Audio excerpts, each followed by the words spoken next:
Hello everyone. Hello. Good day.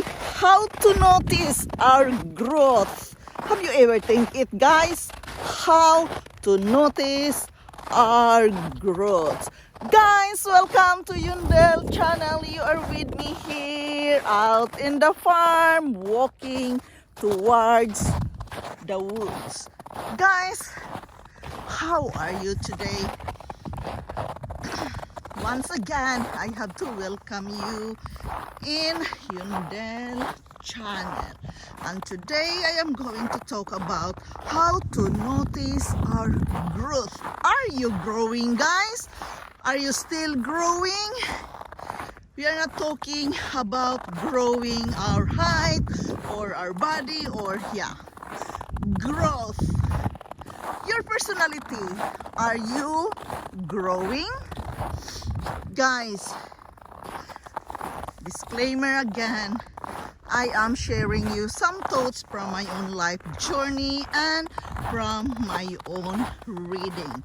So much things to learn about life, and I am here with you sharing it in hope it can help you too. We are evolving human beings. As we grow our frequency, again, the book is always talking about frequency, which I prepare to use energy or excitement. Our energy changes. As we know, energy cannot be destroyed, but it can change form. A relationship ending between two people is the result of the two people no longer being on the same frequency, on the same excitement.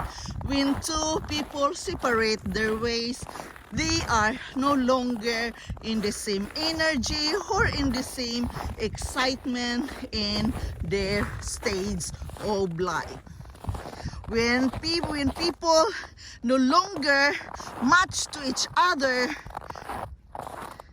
the law of love automatically responds by moving them apart. Frequency or energy change is growth. Growth is life, and life is good when we are growing. So guys, how to notice our own growth? Again, it is about mindset, knowing who you are. Guys, how to notice your own growth? You notice it as you age. I prepare to say as you age, because I notice it in my own life experience. I notice it, I am growing as I become older. As the years come by, I become matured, I grow, I learn a lot from life, and I learn to be more understanding other people as well as myself. I learn more to understand about myself, what is going on, and it is sometimes not easy, because as we grow, we learn to be more open-minded. We learn to accept things beyond our imagination, because as we respect others, there we are. We learn to, as we call it, go with the flow. So it's about adjustment. We all need to grow, guys. It is very important as we go on in this life journey. We all need to grow in order to have a good life. It changes our energy, it changes our mindset, it changes our description about life. Guys, again, this is about your life.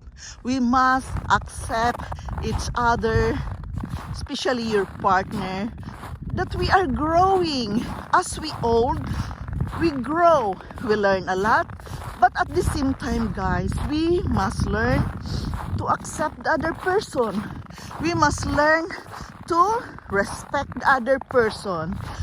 Why the book? The law of love or the law of attraction will respond by moving the two partners apart when they are not in the same frequency, when they are not on the same energy, because it crush each other and they are no longer fit with each other. But really, guys, we must learn to respect each other, accept each other, because it is natural. As we old, as we go on this life journey, we learn a lot and we grow. How to notice our own growth? You know it by your mind. It changes our mindset. The way we look at things, it really changes our mindset. And you know, when we are talking about partners, when you love each other, really you can accept and understand each other, and at the same time respecting each other, because it is very normal that we both people, we are growing in our mindset, in our body. As we old, our body changes. That is natural. That is human being.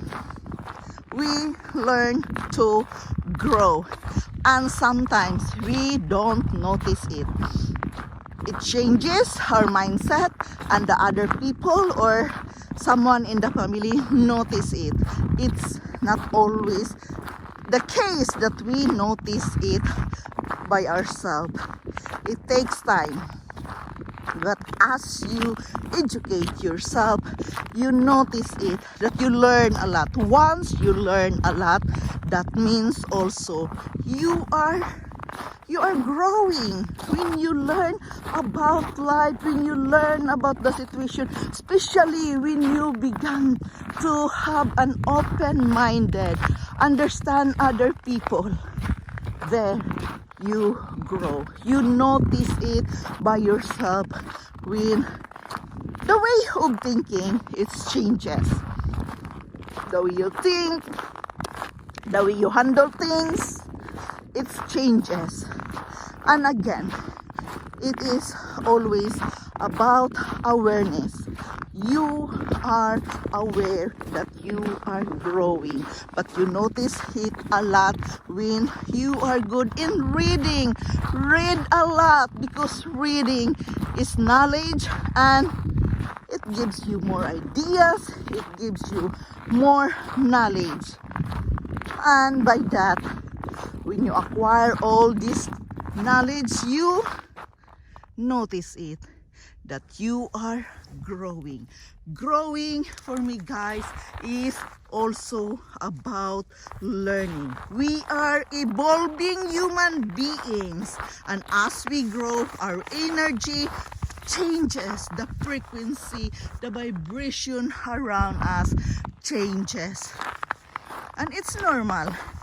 It's a part of our life journey.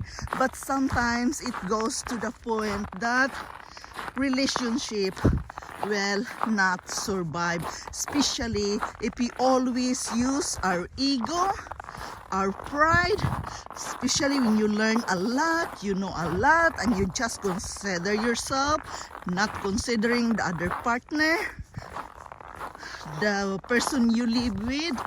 It will crush each other. How to notice our own growth, guys? You notice it when you communicate with the nature, with the universe. Again, there it is again, the power of meditation and the power of prayer is the way to communicate with God, or to communicate with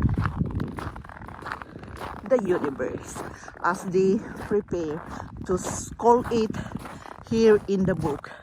The book uses frequency, which it means energy, and the book uses universe, which I prepare to call it God.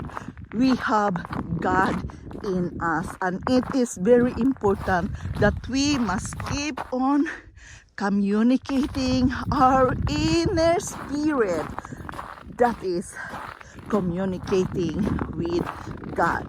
That is the way I explain it. Because God is within us all the time. He is leading us every day where we want to go. Again, this is self-development, and it is all about self-awareness all the time. And there you can notice that you are growing because you become more understanding, you become more acceptable, you become respectful to other people's ideas, to other people's thoughts. This is not an easy share because many people is just taking for granted that everything is just going to, normal. But if you are aware with yourself, you can communicate with your own self, then you notice it, that you are growing in a good way. Remember, the frequency or the energy changes as we grow. Growth is life, and growth is good because that is life. It is what it is.